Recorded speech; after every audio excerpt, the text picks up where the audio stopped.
स्वप्न स्वप्न कौन जानते स्वप्न हूँ दुई प्रकार गोटे सत आउ गोटे मिछ गोटे पाई हुए आउ गोटे पाई हुए ना। तो नॉर्मली जदि आम स्वप्न कथा कहबा ताले आम आखि बंद करके निदरे देखुवा स्वप्न को आम स्वप्न कहती। जदि आम किसी खराब स्वप्न देखते तो भावती खराब स्वप्न हाँ स्वप्न तो चली आउ जदि भल स्वप्न देखती भल स्वप्नटा थिला किंतु स्वप्न तो केबे सत हेनी किए कहला स्वप्न सत हेनी स्वप्न ताहा नुह जहाँ को आखि बंद करके आम देखुचे स्वप्न हूँ से प्रकृत स्वप्न हूँ से जहाँ आमको शुआई देना आखि खोला करके आम देखती।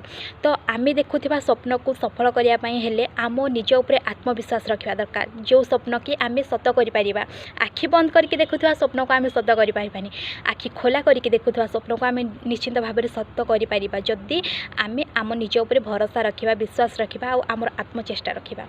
तो आपण ड्रीम को फुलफिल करंतु। जय जगन्नाथ। Thank you.